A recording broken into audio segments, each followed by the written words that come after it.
Assalamualaikum warahmatullahi wabarakatuh. Saya Muhammad Esmadroni, praktisi dari Safety, mengucapkan selamat menjalankan ibadah puasa Ramadan 1447 Hijriah untuk para pendengar radio dan TV Rasil.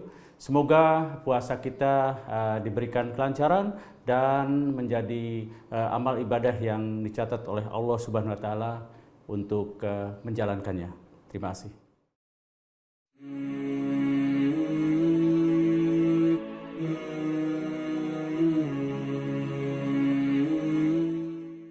Bismillahirrahmanirrahim. Assalamualaikum warahmatullahi wabarakatuh.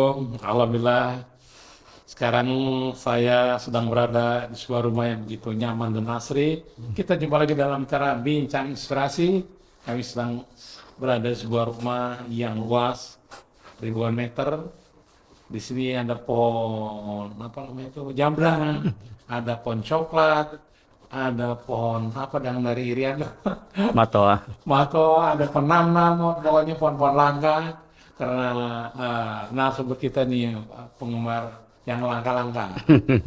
Namanya tentu sudah tidak asing lagi untuk Anda penggemar otomotif, karena beliau ini dulu pernah bawakan acara BOM, bursa apa? Berita. Berita otomotif di TVI ya. Assalamualaikum Kang Momon Moderni. Waalaikumsalam warahmatullahi wabarakatuh. Di rumah enak banget ini. Nih. Ya, Burung berkicau, ada musang, ada ini. tapi barang tua semua sini. Iya, barang tua tapi mah harganya juga tua juga. Buat Ini inspirasi. ada sepeda-sepeda unik ya. Berapa lama ngoleksi ini? eh Mungkin 10 tahun terakhir lah gitu. 10 tahun. 10 tahun terakhir. Jadi tapi kalau barang-barang lama saya hunting udah lama. Jadi dari mulai yang biasa sampai ke sisa bangunan bata juga saya. Sisa pohon bata. Iya, bata. Sisa pohon bata aja kan dikoleksi. Itu bata dari mana itu? Saya ada dari satu benteng, tapi itu Di Makassar? bukan di Ngawi ya, Van den Bosch. Itu juga sebetulnya karena kebetulan sedang direnovasi, jadi ada sisanya. Saya tidak ngambil sengaja yang Izin ya, izin ya kan, sisanya saja yang patah-patah juga. Kedua dari pabrik gula di Jatiwangi. Jadi itu yang udah ratusan tahun. Dan itu biasanya pintu masuk saya untuk bercerita ke generasi muda tentang sejarah. Nah, kalau pohon-pohonan seperti misalnya pohon coklat itu untuk ke anak-anak. Ya, kita bilang suka nggak coklat, suka dari mana, nah baru kita ada kunci masuknya lah gitu. Kang Momen memang penggemar sejarah ya. Ya. Jadi apa saja yang dikoleksi ini? Mulai dari sepeda sampai ini radio. Sepeda, radio ini memang saya juga yang lama-lama ya. Kebetulan yang lama masih ada di satu yang sedang diperbaiki. Saya lebih ke senang yang generasi-generasi awal. Jadi seperti ini juga sebetulnya sejarah. Ya, ini sejarah perkembangan dari elektronika. Ini sebetulnya disebut dengan elektronik ke cube ya, atau tabung gitu. Sebelum ada transistor ini. Oh, itu. Jadi generasi pertamanya besar tuh yang saya taruh di luar, besar sekali. Kemudian ini makin kecil dan jadi transistor. Setelah jadi transistor jadi IC, ya integrated circuit. Setelah jadi IC, ya yang kita kenal sekarang yang modul-modul begini yang udah bersatu. Jadi kita bisa secara elektronik kok ini ya. Secara teknis, setelah tahu Kang Momen tahu karena Kang Momen dulu pernah menjadi guru fisika di SMA berapa ya? 48. 48. Betul. Pondok Gede. Pondok Gede ya. Pondok Gede situ. Ini kan, waduh, memerlukan effort yang besar ini. Santai aja sih, saya santai aja gitu kan. Saya ingin dapat culture semua itu karena ini tempat apa ya, inspirasi saya. Saya setiap habis subuh saya harus nulis satu tulisan, apapun juga tulisannya gitu, untuk melatih ini biar nggak pelupa, nunda kepikunan. Ya, saya ngisi PTS ya. Iya. Kang Momen juga hobi bertualang, ngaprak deh ada di YouTube ngaprak. Pergi kemana-mana, biasanya tempat yang tuju jenis seperti apa? Saya memang kalau pergi itu pertama sendiri ya. Sendiri. Kenapa? Karena saya kalau rombongan minatnya berbeda-beda. Oke. Yang kedua saya harus ada tujuannya. Tujuan ini bisa saja objek wisata budaya, juga wisata sejarah ya. kesenian juga. Jadi saya kalau misalnya ada tujuan seperti itu, kita juga akan kuat baik naik sepeda pun naik motor. Naik sepeda atau naik motor? Ya. Nggak ada yang mobil nggak? Anak mobil juga ya. Saya seperti 3 bulan lalu saya mobil keliling Jawa Barat tuh kan ya. Jadi ya berhenti di satu tempat hutan. Biasanya saya menghindari tempat-tempat camping yang umum. Kalau sekarang tuh camping ground tuh udah kayak pasar malam gitu. Jadi saya nggak terlalu tertarik. Akhirnya saya yang alami ya buka tenda, masak sendiri, tidur udah. Ya Allah. Cuma biasanya kalau malam-malam saya ada tantangan juga, yaitu berkomunikasi radio. Saya bawa radio untuk komunikasi jarak jauh atau long distance. Ya, biasanya saya ngobrol sama luar Jawa, gitu. Bisa. Nah, kenapa radio ini orang suka? Padahal kan suaranya haur-haur apa ya nggak jelas. Kenapa Oke. kok orang suka? Kan ada handphone sekarang. Kenapa? Ya, oke. Jadi memang ketika di Indonesia ini dibutuhkan komunikasinya saja, itu mulai kan handphone juga susah waktu itu. Telepon aja telepon rumah susah. Nah, tahun-tahun 84-an itu booming ya. Padahal ini organisasi ini mulai berdiri pada tahun 68. Sebenarnya Orari ini adalah organisasi untuk orang-orang yang hobi elektronika. Radio, tapi elektronika khusus radio. Nah, ketika tahun 84-85 itu orang butuh komunikasi, disitulah booming. Jadi orang yang tidak hobi pun elektronikanya, dia hanya mengandalkan komunikasi, dia masuk jadi member. Nah, itu tahun-tahun 80-an. Kemudian ketika 90 sudah mulai ada mudahnya telepon ke rumah, ya, handphone, itu yang memang dasarnya dulunya hanya hobi komunikasi, mereka keluar. Tapi kalau seperti saya, karena saya hobinya adalah eksperimen radionya, ya saya lakukan sampai sekarang, dan sekarang masih banyak sebetulnya. Setiap bulan kita ada ujian terus ya, dan itu yang orang-orang tertarik dengan komunikasi. Organisasi Orari namanya. Orari, dan Orari itu sebetulnya akan organisasi internasional, artinya di bawah organisasi internasional, yaitu organisasi dari IARU, International Amateur Radio Union. Kemudian itu IARU itu di bawah ITU. ITU itu di bawah PBB. Masih eksis sekarang? Masih gitu, karena kita dapat izin dan dapat call sign itu berlaku internasional. Nah ini sekarang masih banyak yang Kamu apa call sign-nya? Yankee Bravo Zero Bravo Delta Yankee. Saya masuk tahun tanggal 13 Desember 1978. Udah. Kalau manggil teman komunikasi seperti apa tuh? Ya kita ada beberapa hal ya. Ada yang disebut dengan de-axing. De-axing itu adalah long distance communication. Jadi kadang-kadang ada tantangan. Misalnya satu malam itu kita harus bisa menghubungi seluruh benua yang ada di dunia. Jadi misalnya dari Amerika satu station, dari Australia satu session, Afrika satu session, itu biasanya kita ada target dan mereka dapat penghargaan. Satu malam itu bisa 5 keliling dunia lah gitu ya. Ada juga yang dulu itu All Indonesian DX Award. Jadi kita harus bisa menghubungi semua provinsi yang ada di Indonesia. Disitulah kita bagaimana membuat antenanya. Karena paling besar itu adalah dari antena, pengaruh antena. Pengarahannya gitu. Macam-macam itu dari ukuran dan sebagainya. Disitulah satu tantangan. Bagi yang nggak hobi elektronik ya, ngapain ada handphone kan? Ada WA dan sebagainya. Tapi itulah perbedaannya. Dan yang kedua yang menarik itu adalah ketika untuk emergency, di mana semua down seperti Aceh ya, itu yang ada tuh hanya komunikasi, hanya radio. Gitu. Jadi itu nggak lihat orang ya, cuma suara aja. Oke, jadi kita sekarang ini bisa dengan bermacam-macam sebenarnya, sudah digabungkan dengan internet dan sebagainya ya. Tapi memang untuk saya lebih senang dengan voice saja biasa. Tuh ada yang juga dengan digital, dengan komputer, jadi yang ngejawab dia, yang ini dia, tapi nggak menarik bagi saya itu. Itu dihubungkan komputer. Memang perkembangannya ini sekali. Bahkan juga kita bisa melalui satelit. Karena kita ada satelit juga, satelit amatir radio. Jadi kita bisa lebih jauh, katakan pakai HT aja sekarang bisa berbeda benua, pakai HT biasa juga. Tapi melalui teknologi-teknologi seperti internet ataupun satelit itu. Dengan demikian temannya udah di mana-mana seluruh Indonesia.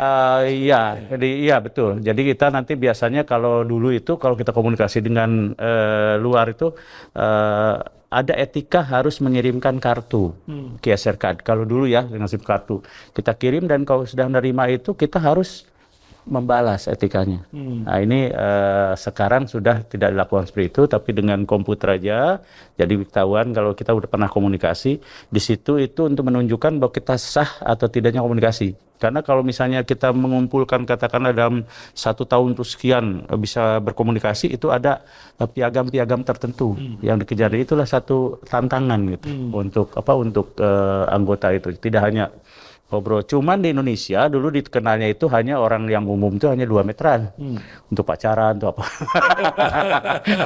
Nah, bagi orang yang sudah terpenuhi komunikasinya, mereka tinggalkan organisasi. Oke, Iwan Ahmad, kami masih berbincang-bincang dengan Kang Muhammad Moderoni.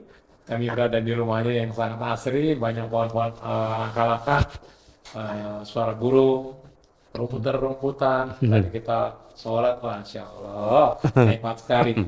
Terus ini juga, itu berapa? Kerupuk apa itu? Enak banget tuh. Ada saya sengaja misalnya rengginang dan sebagainya yang tradisional aja. Seluruh tradisional ya. Nah, Kang Muhammad juga baru. Anaknya semua dikasih nama gunung, Rinjani, Krakatau, apa lagi sih? Betul, udah hanya 2, Rinjani, Krakatau. Krakatau. Nah, Rinjani kemarin alhamdulillah baru saja nikah dengan seorang pemuda dari Australia, Shane Lawrence Walls. Oh iya, oke. Nah, tentu sebagai Muslim tentu nggak sembarang itu aja menyerahkan anak kepada orang yang Betul. Ya. itu apa negosiasi hari dia bisa diterima. Oke. Kebetulan ada satu celah ya yang membuat saya ini bisa komunikasi karena di situ dia sama-sama hobi jeep. Mobil jeep jadi ada masuk itu. Jadi kalau saya hitung itu 4 kali kita komunikasi mengenai jeep, 1 saya komunikasi mengenai agama. Dan biasanya karena dia juga waktunya itu pagi ya, saya biasanya habis subuh mulai komunikasi. Tapi dalam diskusi itu saya tidak mengambil referensinya dari Al-Quran, tapi saya ngambil dari Bible gitu ya. Saya kebetulan ya sedikit tahu ya, jadi saya coba membahas dari situ. Sampailah pada satu kesimpulan bahwa udah hampir setahun tuh kesimpulan bahwa ya pertama bahwa yang diimani oleh dia itu sebetulnya bukan Tuhan. Jadi dia udah sampai mengucapkan bahwa itu adalah nabi ya. Kemudian nilai-nilai agama yang saya sampaikan ternyata itu dia sesuai. Sebagai contoh misalnya kenapa di kita nggak boleh minum alkohol. Kebetulan dia juga tidak suka juga.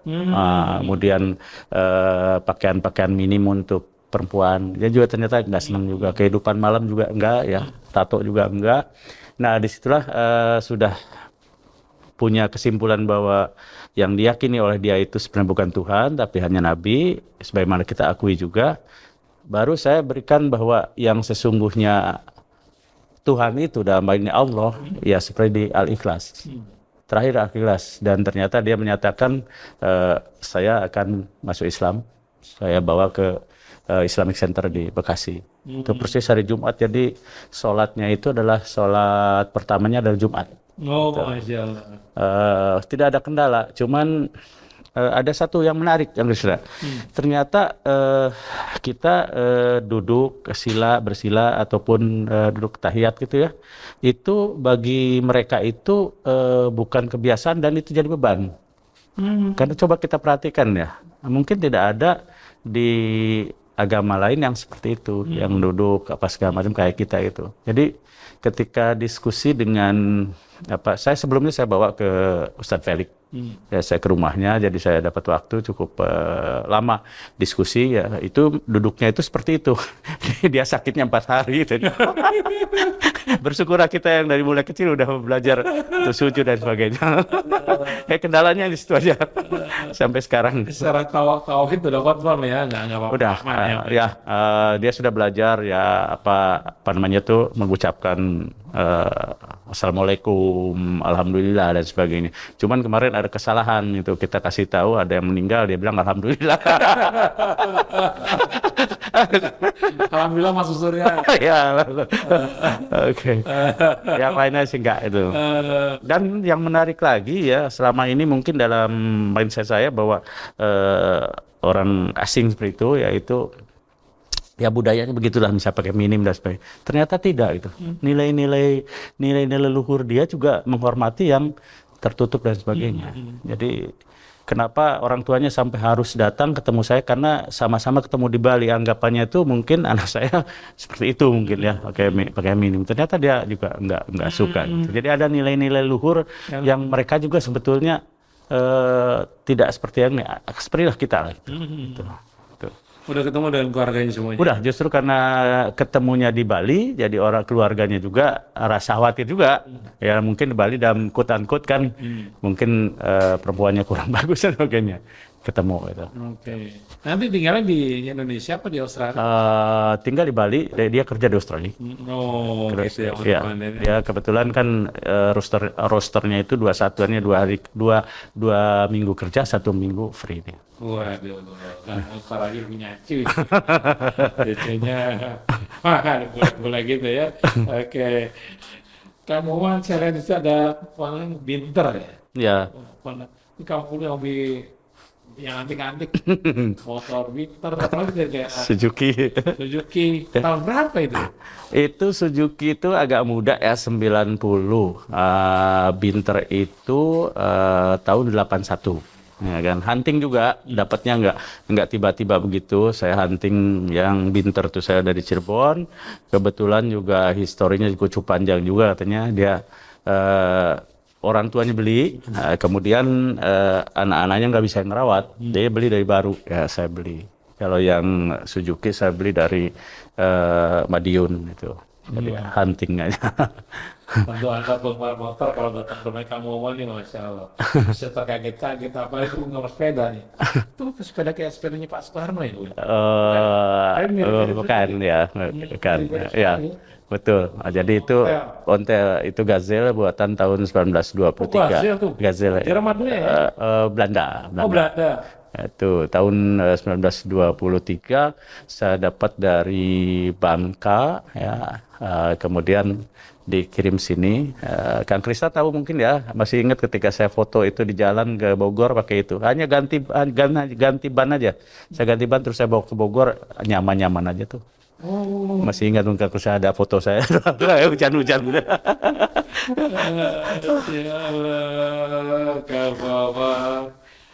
Tahu nggak kalau kita ada di pemilu itu pasti slogan pilih saya orang yang jujur ini. Tapi Kang Maman ini bukan ketua RW, jangan pilih saya, jangan pilih saya. Tapi hasilnya justru di atas 100 lapor, pokoknya hampir 80% milihnya Kang Maman. Udah berapa tahun jadi ketua RW? Oke. Saya sebetulnya ini kedua ya. Jadi kurang lebih 13 tahun lalu saya RW juga di sini. Tapi sistemnya itu dulu tunjuk aja gitu. Ada apa namanya, musyawarah, tunjuk. Udah ya, saya 3 tahun di situ. Tapi kemarin tuh saya udah nggak ada rencana sih ya. Cuman saya perhatikan beberapa perwakilan, ada dari masjid, ada dari ibu-ibu dan sebagainya sini. Ya istri saya ngasih izin, ya udah saya ini kan. Ya memang saya sengaja itu, saya bilang saya jangan pilih saya loh gitu kan. Kalau nggak jangan pilih saya loh. Tapi malah yang kepilih ya. Iya. 70% gitu. Repot nggak jadi Pak RW? Ini memang di Bekasi ini mungkin yang pertama ya, dengan kayak pilpres lah. Jadi saya presentasi dulu visi misi, kemudian ada ini juga apa sih ya yang menanya gitu ya, tim apa yang menanyakan programnya bagaimana. 3 orang yang menanya tuh 2 diantaranya adalah profesor.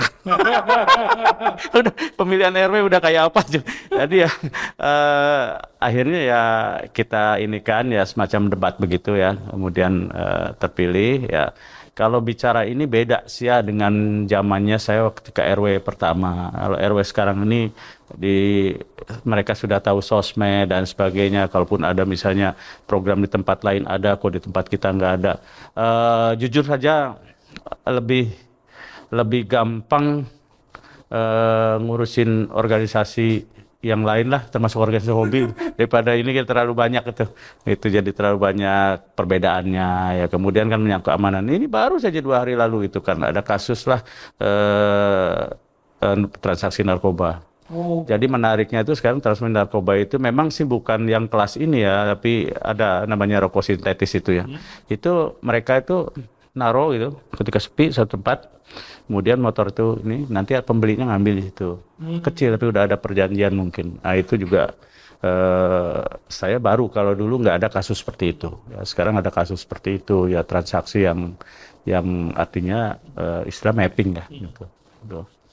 gimana itu jam 2, gedor-gedor pula tak seperti itu. Ya dulu udah, sekarang sih mungkin karena baru 2 minggu, tapi ya sudah ada sih ya misalnya banyak lah ini. Tapi ya kita, tapi mungkin juga desanya sudah siap ya, dalam arti kalau dulu memang ya RW betul, sekarang sih ya saya niatnya untuk ibadah aja. Udah aja. Di sisa waktu. Oke, ini ya Iwan Dalam mohon maaf nih ngomongnya loncat-loncat karena beliau ini minatnya banyak. Pernah juga ngomong ke Museum Ahmad Yani. Betul ya. Jadi Nah, apa yang dilihat di sana? saya agak prihatin ya dengan anak-anak sekarang, perhatian ke sejarah itu kurang gitu. Terlebih sejarahnya dalam hal ini sejarah mengenai G30S PKI ya.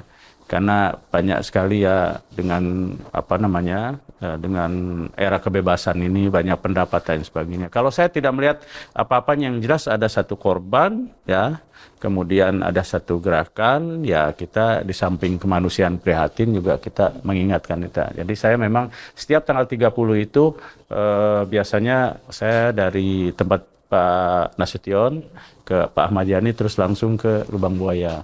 Cuman sekarang ini apa namanya, saya lakukan dengan sendiri naik motor. Kalau dulu saya dengan sepeda rombongan baru kita sebagai touring untuk jejak apa, melihat jejak sejarah. Tapi di sana ada guide yang bisa menerangkan, ada guide-nya. Ada. Objektif cara Cukup itu, jadi ya. cukup jelas juga ya. Jadi di situ kita bisa menangkap lah, minimal kita bisa wisata hati, rohani betul ya. Artinya bagaimana kekejamannya dan sebagainya. Gitu. Pernah juga ke Rengas Dengklok kan ya? Rengas Dengklok sudah sama juga dulu. Saya biasanya dengan sepeda. Sepeda ya. Jadi biasanya saya di sini sepeda bermalam, baru pulang lewat Babelan, baru pulang langsung ke Tugu Proklamasi. Jadi jejaknya itu jejak dari mulai awal sebelum kemerdekaan, detik-detik baru kita ke sana. Sendirian itu? 3 kali saya sendiri, kemudian pernah ngajak orang-orang, rombongan, pernah itu dari 28, sisa tinggal 7. Kemudian yang terakhir itu agak lumayan, tapi setelahnya mereka mungkin merasa karena panas ya lintasan sana gitu. Ya ini saya lakukan sendiri itu. Tapi sekarang kalau ke Rengas Dengklok saya juga ke Rawagede gitu ya. Rawagede ada itu apa namanya, peristiwa penembakan penduduk di situ. Itu kan 431 orang kalau nggak salah ya, itu dalam 1 hari kan. Dalam masa agresi militer. Ada satu apa namanya, tentara yang memang di situ sangat-sangat lihai ya, yaitu Pak Lukas tuh. Ketika dicari ya, karena dia lewat Sukatani, ada yang lihat, ada yang laporkan ke Belanda, dan dicari ternyata nggak ada, jadi yang dihabisin duduk. Itu aja. Itu. Saya sebenarnya akan ngambil, kalau diizinkan, tempat RW di sini ruangannya saya akan ambil nama dari 2 anak kakak adik yang sempat menjadi korban, anak masih kecil. Siapa namanya? Atung dan Adul. Itu orang-orang mana itu? Situ Pak, di tempat itu juga, di desa itu. Iya atau Ditembak Pak, kena tembak lapangan semua. yang menembak? Belanda kan, 431, karena Lukasnya itu, Pak Lukasnya itu nggak ketemu. Jadi penduduk nggak ada yang buka suara itu. Jadi di lapangan ditembak itu, 431. Dari situlah lahir Antara Karawang dan Bekasi Oh, saja. Masya Dasar dari situ. Allah. Dari situ. Dari situ karena lihat bergelimpangan 431 atung dan Oke, masih bersama Kang Muhammad Modern ini. Kami sedang berada di rumah yang begitu asri, banyak pohon-pohon langka, burung-burung, juga ada kuda. Nah, nggak apa miara kuda? ya Itu mahal loh. sekarang saya yang besar udah nggak ada di sini ya, tinggal yang kecil saja ya. Memang Ada di sekolah di Kuningan ada ya? ya ada yang dikesanakan juga. Ini yang repotnya itu sekarang tempat terbuka sudah jarang. Lalu apa rumput gitu kan. Tapi masih ada sisa-sisa lapangan tuh kan ya. Karena saya rumput saya hanya segitu. Itu aja sih kalau yang lain Jadi makannya ada makanan pelet gitu ya. Beli ya? Beli sama ini sama gandum atau ya rumput dapat juga. Tapi kalau miara yang besar di sini sudah susah. Gitu. Jadi makanya saya yang kecil. Itu juga buat anak-anak aja belajar. Karena anak-anak kita itu tahu binatang tuh dari ini aja, handphone ya? handphone. Dan dia ketika megang dia nggak berani gitu kan. Jadi saya ajak belajar untuk megang kuda itu aja. Dia megang aja. Banyak tempo hari pernah saya ada undang ya dari beberapa sekolah ya di sini cuma belajar megang aja. Belajar megang, belajar nuntun. Saya senang aja sih. Tahu nggak pemirsa, kenapa kuda nggak makan lesehan? Nah, kuda malas copot sepatunya. Itu apa? Katanya sepatunya juga mesti dilihat-lihat ya kalau Ya, jadi 1 bulan sekali mesti dilihat ya, karena bukan soal tipis aja, tapi itu takutnya kukunya busuk. Kalau udah kukunya busuk udah paling susah gitu. Kalau udah kok kena, dari itu kuda-kuda kenapa nggak sakit ya? kenapa? Dipotong pakai pisau kan? Karena itu ya sama dengan kuku kita, cuman kuku kita kan tipis kan, Oh. dia bawah kan. Ini nggak sakit. Dia juga sakit kalau udah kena sarafnya, makanya dia ahli potongnya itu memang sendiri gitu, nggak bisa asal tukang potong aja. Harus pintar-pintar. Betul ya, ini menarik yang saya lihat nih pelajaran juga ya. Yang kesini itu lulusannya SMP, tukang potong. Ya, tapi dia itu sekolah sampai ke Malaysia. Ya, Sekolah? itu motong. Sekolah Khusus, ya khusus dia. Dia ahli sekali. Dan ini yang menarik bahwa dia itu, saya kalau manggil dia susah juga. Kenapa? Karena dia banyak yang manggil. Betul. Ini nggak banyak juga. Banyak yang manggil. Jadi dia punya keahlian motong, ya akhirnya banyak yang manggil. Apalagi yang punya polisi gitu kan, dia motong. Susah saya dapat jadwal dia. Saya hanya ngelihat bahwa ya Allah dengan berbagai cara ya memberikan rezeki pada ini. Katakanlah satu aja berapa ini kali sehari 10 udah berapa itu. Ini profesi yang Betul. profesi pemotong kuku kuda ya? Ya, kita sekitar 200-300 Mas. Satu Sekali hari. Ya, betul kan kita kasih. Nah, sekarang kalau banyak satu hari bisa berapa? Oh, so. Lulusan SMP aja. Itu motongnya berapa kali sebulan? Rata-rata sebulan sekali. Sebulan sekali? Sebulan sekali. Oh, rumah. Karena gini, kalau terlalu panjang nggak proporsional, bisa misalnya yang depannya terlalu tebal ya, kan ini nekuk nah, di ininya. Nah, itu juga kan kasihan buat kudanya, harus ratakan lagi. Karena kalau di alam liarnya itu kan dia habis karena jalan di alam itu ya menyesuaikan. Tapi kalau dipelihara gini kan nggak gitu. Itu. Nah. Jadi mesti tahu diri ya. Kalau motong Pedikur. kakinya dipegangin itu. Disitulah keahlian dia gitu kan, dengan pendekatan ke kudanya, kemudian cara motongnya, cara megangnya itu saya lihat memang ya Semua keahlian. kuda seperti itu. Iya, dilakukan Termasuk juga. kuda poni masih. Ya, masih ditekuk ini mereka di ini kan. Oh. Jadi sama aja sebetulnya motong. Nah, saya juga nggak terlalu ahli kuda, cuman saya sering lihat aja dia kesini. Di mana Bapak Prabowo ya kudanya segitu banyak? Berapa biayanya? Oke. Saya sih untuk edukasi aja anak-anak kok, nggak ini. Kang Momon kita konser lagi nih. Kalau bulan Ramadan biasa kegiatannya apa? Bulan Ramadan. Ya, saya memang selama ini kan saya dapat ya alhamdulillah udah setahun ini tahun ke-17 saya dapat dikontrak lah gitu ya dengan satu merek mobil. Dan tugas saya itu dari mulai dilibatkan untuk launching produk baru, kemudian ngasih edukasi, ya edukasi drivingnya, kemudian juga edukasi tentang kerusakan dan sebagainya. Nah, biasanya saya 1 bulan itu minimum dua lokasi. Saya harus lakukan seluruh Indonesia dari mulai Melabuh sampai ke Sorong. Nah, kalau puasa itu memang Ramadan itu kosong sama sekali. Saya biasanya karena ada minat untuk naluri berkeliling, masih ada Ramadan juga. Saya biasanya keliling ke masjid-masjid. Jadi saya tidak satu. Kadang masjid ini pindah ke masjid sana. Pasti masjid yang tua-tua yang dicari. Iya juga ya. Masih ada kayunya. Ya kayak di Jakarta kan ada 6 ya, 6 masjid 2 gitu kan ya. Masjid Perahu. Masjid Tambora segala macam. Nah itu jadi ya ada sesuatu yang memang kita ini kan. Tapi juga masjid itu bagi saya itu ternyata luas atau tidaknya juga bagi saya itu ada feel sendiri gitu. Kalau begitu masuk luas kayaknya apa ya ada beda gitu. Jadi sengaja saya nyari yang luas ini kan itu. Atau ke yang pelosok-pelosok, yang kira-kira yang di situ masih tradisional sekali. Kalau di Jakarta masjid apa aja tua-tua itu? Ya Masjid Tambora salah satunya, kemudian yang beriu, Misi Pitung ada? ya itu sebetulnya yang itu kalau Pitung itu sebetulnya dulunya kan sebetulnya apa ya kayak Persinggahan. betul persinggahan ya. Kemudian yang di Jalan Gajah Mada itu ya kan ya, nah, itu juga bisa biasa ke situ juga itu biasanya. Kamu Melayu.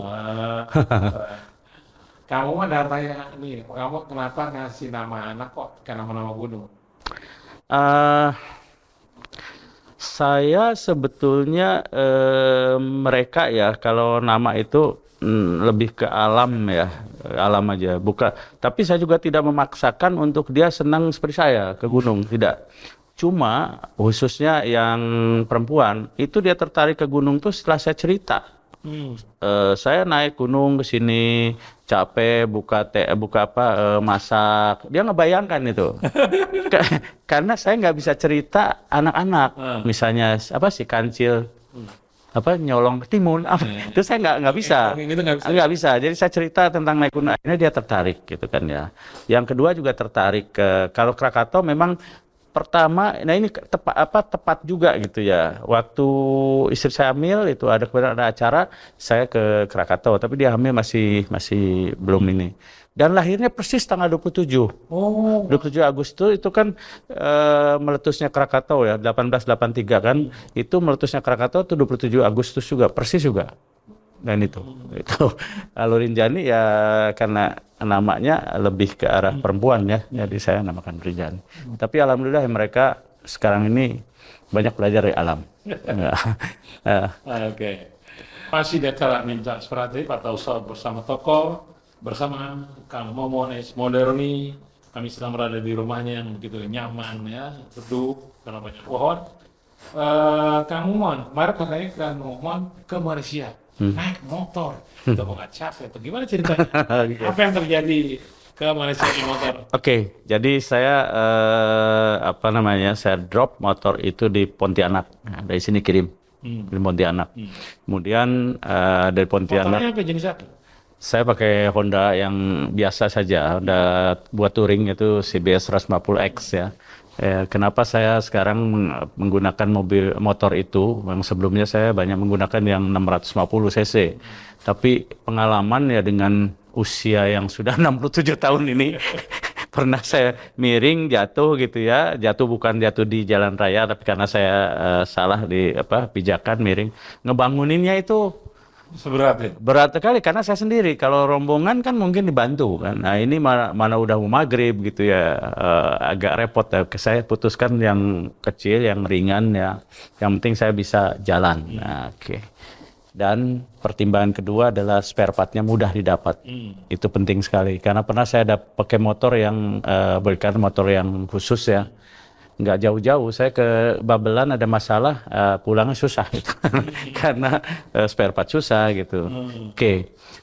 Kemudian dari saya nginap semalam di Pontianak, saya besoknya saya menuju ke Singkawang. Singkawang itu Sebetulnya saya mau langsung, saya juga kaget gitu. Tiba-tiba di jalan ada yang nyegat. Rupanya teman-teman amati radio. Oh, kok dia tahu?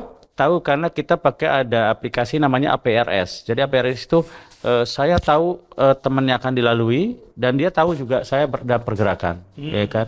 Akhirnya ya di stop. Saya pikir tadinya mau sebentar sampai 4 jam.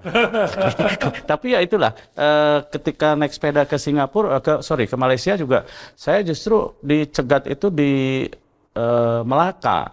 Nah, itu oleh teman amatir juga. Rencana cuman 1 malam, akhirnya mundur.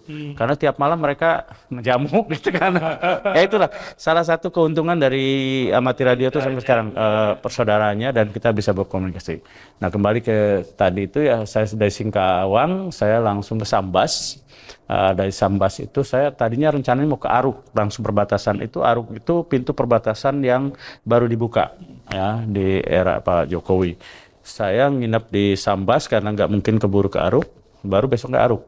Aruk juga saya bermalam lagi karena saya lihat-lihat gitu kan, karena udah malam ya, saya lihat perbatasan kira-kira buka jam berapa, baru saya masuk perbatasan ke Kuching ya.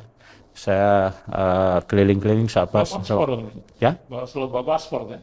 Oke, kalau untuk ke orangnya paspor, untuk motor itu ada namanya karnet. Itu dokumen internasional. Karnet itu sebetulnya pasportnya motor, pasportnya mobil.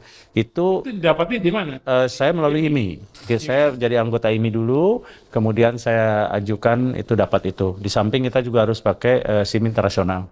Nah, karnet ini sebenarnya adalah dokumen internasional ya, dan itu pasportnya kendaraan lah. Jadi ketika masuk dilihat motornya, nomornya sesuai dokumen, dan nomor itu harus sesuai dengan kepemilikannya sama dengan kita, harus satu nama supaya nggak misalnya curian dan sebagainya kan. Foto biasanya disobek satu, kalau kita keluar disobek lagi, jadi persis kayak kayak paspor, kalau paspor dicap ya, ini disobek satu, itu karnet. Jadi masuk persyaratannya itu ya udah saya keliling Sabah, Sarawak gitu kan di sana, muter-muter sekitar 4 hari lah di. Itu Pak Reza sendirinya tuh ngapain ngobrol gitu kan? Ngobrol dengan ini Pak, dengan dengan jiwa ya, karena kan mungkin saya pernah bicara dengan Kang Krisna juga bahwa keberanian seseorang itu sesejati-sejatinya itu ketika sendiri. Oke. Jati diri ya, bukan keberanian saya, tapi jati diri seseorang itu akan ditemukan ketika dia sesejatinya itu ketika Berdialog pada diri sendiri ya. Iya, karena bisa orang misalnya di jalan lagi touring kebut-kebutan karena rame-rame. Coba kalau sendiri, mana berani kan gitu. Hebat-hebat yang begitu masuk hutan sendiri itulah gitu. Tapi saya nikmatin itu. Saya nikmatin sekali sana itu, dan banyak juga pelajaran ya antara ketertiban di sana dengan di sini ya kan, itu juga jadi pelajaran juga untuk kita ya. Jadi pelajaran ketertiban lalu lintasnya, aturannya. Sebagai contoh ya. Saya masuk waktu itu, sudah masuk dengan motor, dengan mobil, tapi di belakang saya ada ibu-ibu dengan mobil nggak bisa masuk. Nggak bisa masuk dia. Paspor udah oke, tapi yang lain rupanya apa? Di sana itu betul-betul dipertimbangkan bahwa seseorang yang berkendara dengan mobilnya tertutup kaca film, itu pasti terganggu, mencelakai. Harus dia itu dulu dilepas dulu. Lepas dulu seluruhnya itu di perbatasan itu. Karena di sana nggak boleh. Memang berapa persen boleh? Itu harus clear betul-betul di sana itu. Karena memang dalam konsep mengemudi aman itu ada 5 poin ya. Ini tentang mengemudi aman. 1 harus melihat jauh, 2 harus bisa mengontrol sekeliling, 3 harus bisa menggerakkan bola mata biar tidak lelah. 4 jaga jarak, 5 komunikasi, di mau belok harus pakai sen dan sebagainya. Nah ini poin kedua ini, mengontrol sekeliling ini, itu akan terganggu kalau kita naruh barang di belakang, naruh bantal segala macam kan juga ngalangin tuh kaca film gitu kan. Di Malaysia nggak bisa. Biarpun mahal dicopot tuh Pak. Ya itu ibu-ibu itu ngelepas semuanya, baru bisa masuk. Ya pulang dari sana saya di sana juga sama. Saya kehilangan handphone. Tapi dibantu oleh siapa? Oleh teman amati radio juga. Dibantu betul, saya kehilangan handphone. Ketemunya di mana tuh? Sebetulnya saya jatuh ke sungai. Kok bisa ketemu? Saya kepleset ya jatuh gitu pas mau ngambil foto. Ya udah, akhirnya kan blank sama sekali, nggak nomor istri saya nggak tahu, nomor nggak tahu, tapi Amati Radio itu yang membookingkan saya di hotel. Jadi akhirnya saya hubungi ke hotel itu, siapa yang bookingkan? Oh namanya ini, ya udah telepon. Akhirnya ke hotel. Jadi itulah Ketemu? sama orangnya, sama yang booking saya. Handphonenya? Enggak, handphonenya nggak jatuh ke sungai. Maksudnya ketemu dengan teman yang amatir itu yang akhirnya membantu untuk saya bisa komunikasi. Saya melalui Facebook dia. Akhirnya saudara-saudara di sini juga tahu saya kehilangan handphone karena lost itu 2 hari itu nggak tahu apa-apa. Ya kembali teman amatir radio juga. Enggak. Oke, kalau ini juga ada pertanyaan dari pendengar nih. Kang Momon, kalau orang bilang rumah adalah cerminan jiwa. Rumah Bapak ini penuh radio kuno, motor panah sampai kuda di halaman. Kapan pertama kali Bapak merasa ini gue banget nih? Sampai barang-barang klasik. Oke. Saya naluri aja sih ya, kayak pohon-pohonan. Kenapa saya ambil pohon-pohonan dulu ya? Jadi kenapa saya ambil pohon-pohon? Karena apa? Karena dengan pembangunan ini itu pohon-pohon langka hilang. Dan Jakarta, Bekasi itu sebetulnya adalah tempat yang subur menurut saya. Coba aja lihat, ada Kampung Rambutan, ada Pedurenan, ya kan, ada Pinangsia, ada Kebon Seri dan sebagainya. Itu kan sebetulnya dari ini. Nah sekarang anak-anak kalau kita tanya apa pohon sapi, dia bingung gitu kan. Nah dari situ saya ada inisiatif untuk Capung, kubu-kubu di sana. betul. Ya jadi akhirnya saya ini kalau yang barang-barang langka itu sama juga ya. Jadi kita bercerita tentang sepeda gitu kan, perkembangannya seperti apa, bercerita tentang sejarah dan sebagainya. Dan memang mungkin beberapa orang nggak minat dengan masa lalu ya, tapi kalau bagi saya itu adalah satu pelajaran untuk yang akan datang. Dan saya berusaha untuk ada step-step yang barang yang saya koleksi itu ada per tahunnya. Seperti ini kan tadi saya sudah jelaskan, ini sebetulnya cikal bakal dari transistor. Ya kan baru lari ke IC, lari ke ini. Jadi memang naluri untuk ini sejarah juga seperti itu melalui barang-barang itu. Lalu pertanyaan kedua, 2 periode jadi RW itu artinya Bapak dipilih warga 2 kali. Apa yang Bapak janjikan dulu waktu kampanye RW pertama? Dan apa yang ternyata paling susah ditepati? Oke. Yang pertama itu tidak ada seperti sekarang ya.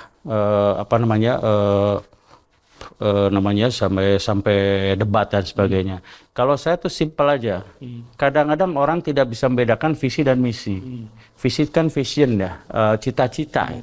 Cita-cita saya cuma ingin jadi contoh aja kok, ingin jadi contoh RW saya gitu kan ya. Untuk itu saya jelaskan misi-misi nggak terlalu banyak-banyak gitu kan,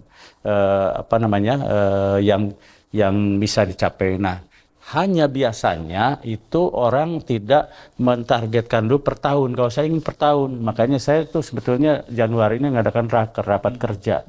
Inilah dan kita audit. Kalau ini tidak terlaksana, yang sudah sampaikan, ya itu tidak terlaksana apa gitu kan ya. Yang jelas kalau banjir pun dimanapun juga orang nggak bisa ngatasi. Di sini termasuk daerah banjir, Bang? Ada satu titik aja ya. Kenapa saya katakan? Dulu waktu saya jadi RW nggak ada banjir, sekarang ada. Karena apa? Sebetulnya banjir itu kan, kalau menurut saya itu kan perubahan lahan, ya, dan tidak ada saluran itu aja. Saya mengenal daerah sini dulu ada namanya jembatan yaitu Sasak Jikin, ya. Itu airnya mengalir ke situ sampai ke satu tempat mobil sampai nyambung sini. Sekarang sudah nggak ada lagi. Kenapa? Ya karena manusia ini gitu ya, nutup got dari kali jadi got jadi hilang gitu kan. Oke. Nah, Kepilauan Nusa Indah saya masih lihat itu orang masih bisa ngambil pasir pakai perahu, tuh ada jembatan. Sekarang udah nggak ada lagi. Gitu kan. Oke. Ceritain dong momen paling gila pas Bapak putusin bersepeda dari Indonesia sampai Kuala Lumpur. Ada malam di mana Bapak mikir nggak kuat mau pulang, tapi hari ini tetap ngontra juga. Oke. Yang paling berat itu ketika dari Melaka ke Port Dickson. Ya, Melaka Port Dickson kebetulan itu memang 102 kilo. Saya 1 hari itu. Kan saya pinggir pantai panas ya. Itu menjelang Port Dickson itu saya udah lelah sekali ya. Akhirnya saya coba ikut maghrib dulu, saya tanya hotel, ternyata hotel itu memang banyakan di daerah belakang, Sri Rusa, ya depan itu sedikit. Jadi saya langsung masuk aja, masuk ke hotel. Ini sudah dalam keadaan lelah, asal lihat hotel aja, itu kayak ruko gitu ya, ditaruh di lantai 4. Di lantai Ada 4, liftnya? nggak ada. Waduh. Makanya itu sengsara sekali. Saya taruh nih, saya baru mandi ya. Itu saya masih ingat tuh, jam-jam 9-an, 10. Tiba-tiba baru selesai, baru mau lepas anduk aja, diketok tuh pintu. Dak, dak, dak. Itu persis kayak film, Mas. Kayak film Kang Krisna. Polis, wah, sambil nunjukin itu. Saya kaget, 6 polisi, 2 perempuan, 4 laki-laki. Saya tunjukin paspor dan sebagainya. Dia nggak percaya. Saya naik sepeda sendiri. Buat apa sendiri? Saya bilang saya touring. Ini ya saya dimatin. Akhirnya dia pengen tahu sepedanya. Saya turun ke bawah karena sepeda saya dibawa taruh sepeda lipat ya saya bungkus. Di situ saya stres. Stresnya apa? Siapa tahu sejak saya ke atas tuh ada yang masukkan sesuatu. Dadah katakan narkoba. Saya udah stres sekali gitu kan. Tapi begitu dibuka aman, langsung dia terima kasih pun tidak. Langsung pulangnya itu polisi. Saya bilang kenapa? Ini rupanya saya tahu bahwa itu berdekatan sekali dengan dari Dumai. Jadi banyak yang orang kita tuh nyebrang ilegal, ya ada pekerjaan di sana. Tapi yang memang dia pertanyaan yang menurut saya nanya kenapa saya sendiri, emang saya sendiri gitu kan. Dia nggak percaya. Kemudian setelah selesai, setiap pagi Bapak harus ngurus kuda, ngurus RW, koleksi antik keluarga. Apa ritual sahur Bapak yang bikin hati tetap nyala meskipun capek? Sahur ya. Saya ya alhamdulillah saya makanan nggak ada yang dilarang, Mas. Istri saya. Jadi saya juga makan biasa-biasa aja, happy aja gitu, nggak terlalu. Dan saya bukan pemburu juga. Ada kuliner sana, ada buru. Nggak. Kalau pergi juga. Jadi kalau sahur biasa-biasa aja. Yang jelas semaksimal mungkin, kadang-kadang ya setelah saya di atas 60-an, ya, mulai 60-an, saya berpikir bahwa harus maksimal karena mungkin ya Ramadan terakhir saya. Ramadan terakhir saya itu aja. Masya Allah. Oke. Kemudian di bulan Ramadan ini banyak pendengar Rasil yang lagi capek jiwa raga, lagi bingung sama hidupnya. Kalau Pak Momon boleh ninggalin satu pesan buat mereka yang lagi makan sahur sendirian, sambil dengerin kita sekarang nih, pesan apa yang mau disampaikan? Untuk ya saya memang semua orang juga punya masalah ya. Cuman dalam menghadapi masalah ini saya merasa ya semuanya diserahkan ke Yang Maha Kuasa. Dan saya mulai terasa ini setelah saya tidak bekerja. Dulu saya bekerja di perusahaan, kemudian saya usaha sendiri sekarang. Jadi betul-betul rasanya tuh ditentukan semua itu oleh Allah. Jadi semua ditentukan oleh Yang Maha Kuasa. Jadi semuanya saya serahkan semuanya. Lagi nggak ada order ya kita mungkin belum waktunya, tapi mungkin juga ada ini ya, ada hikmah di balik itu. Oke. Kang Momon, kalau mobil listrik dipakai pulang kampung, bagus nggak? Karena kan suka mogok dan orang di bengkel kampung tidak mengerti. Oke. Saya melihat dulu gini, saya sendiri gitu kan ya, sekarang mobil listrik memang sudah banyak, tapi masih dalam arti beberapa itu memang belum bisa untuk yang sifatnya luar, kecuali ada merek-merek tertentu, sehingga di tol sendiri sudah disediakan itu tempat pengisiannya. Jadi kalau bicara aman tidak amannya, itu ya tergantung dari kapasitas mobil itu untuk apa. Banyak mobil ya, Anda cerita mobilnya adalah city car dipakai untuk mudik gitu kan. Akhirnya problem di sana kan nggak bisa apa-apa gitu. Jadi ya ini masih dalam perkembangan untuk listrik ini ya. Kalau saya lihat Jepang itu justru listriknya agak terlambat dibandingkan negara lain gitu kan. Oh gitu. Kita bisa hitung dengan jari, yang Jepang kan cuma sedikit, kebanyakan yang dari China. Gitu. Oke, Kang Maman, apa pendapatnya mengenai orang yang pulang kampung menaruh barang banyak-banyak di atap mobil? Apakah itu mengganggu keseimbangan apa tidak? Oke, semakin bebannya ke atas berarti titik gravitasinya semakin ke atas, berarti semakin oleng. Nah, itu yang paling kesalahan yang paling banyak orang itu. Ketika ngerem juga itu akan lebih nyelonong karena bebannya itu akan lebih berat. Jadi ketika kita makin berat, itu energi yang nyelonongnya itu ya itu pasti lebih besar. Otomatis rem juga memerlukan kemampuan yang lebih tinggi. Yang jelas itu pasti ketika nikung itu titik beratnya makin di atas. Jadi mudah oleng, mudah terbalik gitu kan. Jadi Belum boleh Pak dibawa barang dia, tapi jangan banyak-banyak ya. betul, jangan banyak. Kemudian juga posisinya kan jangan menghalangi angin ya, karena angin ada istilahnya coefficient of drag ya. Jadi itu ada angka di mana itu kalau kecepatan siang tahanannya berapa. Nah itu kalau dengan penambahan itu otomatis di samping oleng juga bahan bakar pasti lebih boros, kan menghalangi angin. Oke. Apakah mau ketika karburator kekurangan air, apakah dilanjutkan lapor isi pada jauh dari sungai? Apa? Karburator Karburator, radiator ya? kurang. Radiator mungkin ya? Radiator. Itu bagaimana? Oke, ya kalau yang jelas itu yang perlu kalau kita pakai pergi jauh itu khususnya mobil tua ya, itu adalah pendinginan ya, radiator, pengisian atau charging atau pengisian ke aki ya, itu yang hal-hal yang penting sekali. Nah kalau misalnya sudah turun itu ya kita harus lihat turunnya tuh kenapa, karena mungkin kebocoran ya, lebih bagus ya itu diperbaiki dulu, nggak bisa hanya tinggal isi-isi aja. Kalau isi terus berarti ada sesuatu ya. Jadi sebaiknya sih karburator pengisian itu adalah radiator itu harus lebih awal diperbaiki. Oke, baik. Udah macam-macam ya ceritanya karena kamu ya. Kamu kalau ada mau orang konsultasi, kamu boleh ya? Boleh aja. Kasus siapa biasanya Bang Maman bisa terima? Banyak sih mengenai perjalanan. Biasanya anak-anak muda itu perjalanan ya, karena saya sering lakukan sendiri ya, baik motor ataupun sepeda gitu kan ya. Kemudian masalah lingkungan dan masalah sejarah ya itulah yang umum yang bisa. Ya. Baik Kang Maman, terima kasih atas sharingnya. Kami sini saya mau Trisna, Abi Agus, Fajar Hidayatullah, ini Mas Dinar, Raffi, sebagai kru dari Rasil, mohon pamit, terima kasih atas jamuannya di rumah yang indah ini, dan sejuk. Wassalamualaikum warahmatullahi wabarakatuh. Waalaikumsalam warahmatullahi wabarakatuh.